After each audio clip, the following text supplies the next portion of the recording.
ഇതിന്റെ മുന്നേ ഞാൻ ഒരു കമന്റ് ഇട്ട് അത് തെറ്റായി പോയി. ചിരിക്കുന്ന കമന്റ് ആയിരുന്നു ഇതായത്.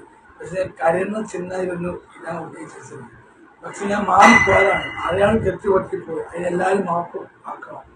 ഞാൻ ഒരിക്കലും ഇയാളെ മനസ്സിലായെന്ന് പ്രതീക്ഷിക്കുന്നു. ഞാൻ കഴിഞ്ഞ ദിവസം ഒരു വീഡിയോ ചെയ്തിട്ടുണ്ടായിരുന്നു. പാലക്കാട് ആ 4 കുട്ടികൾ മരിച്ച ആ ഒരു വീഡിയോയുടെ താഴെ ചിരിക്കുന്ന സ്മൈലി ഇട്ടു എന്ന് പറഞ്ഞിട്ട് ഞാനൊരു വീഡിയോ ചെയ്തിട്ടുണ്ട്. ഞാൻ 2 ദിവസം കഴിഞ്ഞപ്പോൾ അത് ഡിലീറ്റ് ചെയ്ത് കളയുകയും ചെയ്തിട്ടുണ്ടായിരുന്നു.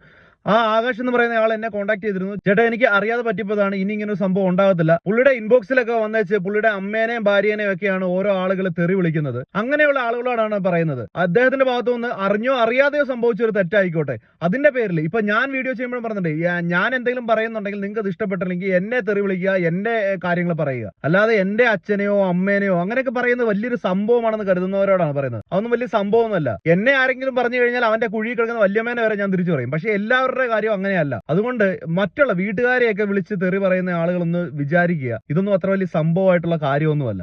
ആർക്കും പറയാൻ പറ്റും, ആരുടെയും തന്തയ്ക്കും തള്ളയ്ക്കും പറയാം. അതുകൊണ്ട് പ്ലീസ് ഇനിയെങ്കിലും ഈ ചെറുക്കന്റെ ഇൻബോക്സിൽ ചെന്ന് വെച്ച് തെറി വിളിക്കുന്ന പരിപാടി നിർത്തിയേക്കുക. ആ ചെറുക്കൻ മാപ്പ് പറഞ്ഞിട്ടുണ്ട്, ഇനി സംഭവിക്കത്തില്ല, അറിയാണ്ട് സംഭവിച്ചു പോയതാണ്, എല്ലാം പറഞ്ഞിട്ടുണ്ട്. അപ്പൊ ഈ സംഭവം ഞാനിവിടെ ക്ലോസ് ചെയ്യുകയാണ്. ഞാനടക്കം ഒരുപാട് പേര് ഇതിനെക്കുറിച്ച് വീഡിയോ ചെയ്തിട്ടുണ്ടായിരുന്നു. അപ്പൊ എന്റെ ഭാഗത്തുനിന്ന് എന്റെ വീഡിയോ കണ്ട ആളുകളിൽ ഇതൊന്നും അറിയണമെന്നുണ്ട്. അതുകൊണ്ടാണ് ഞാനിത് ഷെയർ ചെയ്യുന്നത്.